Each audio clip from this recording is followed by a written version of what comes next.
Nagsagawa ng roadshow kamakailan sa World Trade Center na ang title ay Makina Saka. Ito ay mga grupo ng mga Pinoy inventor hinggil sa makinang ginagamit ng mga magsasaka para mapaunlad ang kanilang mga ani. Panoorin po natin to.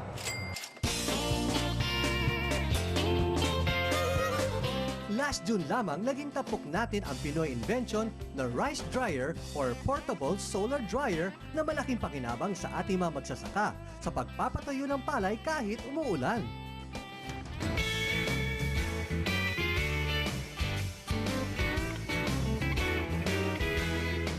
At nitong unang linggo ng buwang kasalukuyan, binisita ng swak na swak ang kauna-unahang Agri-Machinery Roadshow sa bansa na ginanap sa World Trade Center.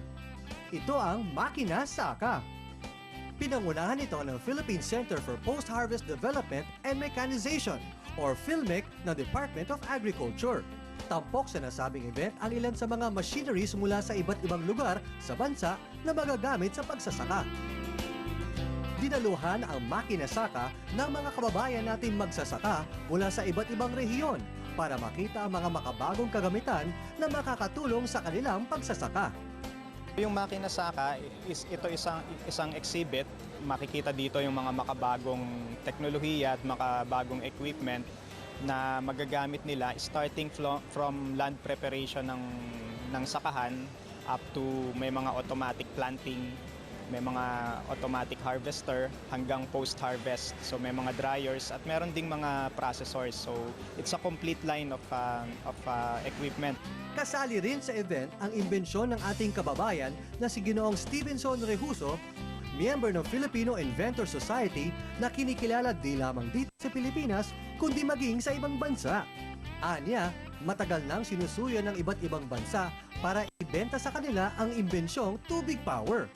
Pero dahil likas sa mga Pilipino ang pagiging matulungin sa kapwa, gusto ni Inventor Rehuso na Pilipino ang makinabang sa imbensyong niyang ito. Kung tubig power, na-invento natin to para magamit ng ating mga kababayan, lalo-lalo na sa mga remote area, probinsya at sa mga malalayong lugar na hindi nararating ng kuryente.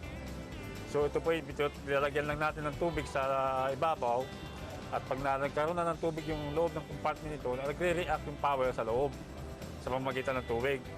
So nagkakaroon tayo ng ilaw sa ilalim.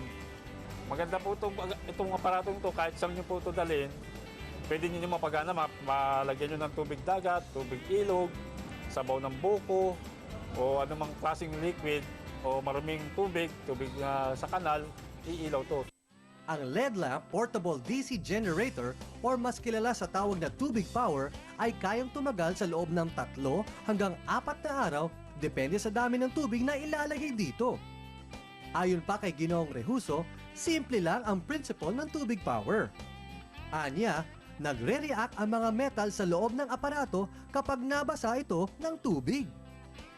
Ang mga basang metal ay nagpo-produce naman ng energy at ito ay may kakayahang mag-produce ng 3 watts hanggang 10 watts na enerhiya.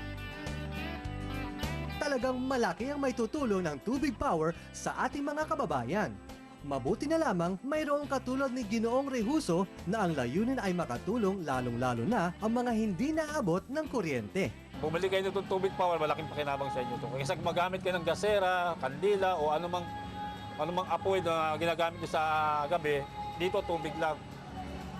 Hindi nyo na kailangan din mag-solar kasi yung solar, pag wala kayong wala solar, walang kuryente. Ito, sasandok nyo lang sa dagat ng ganun, iilaw na. Kaganon nyo lang sa ilog, iilaw na.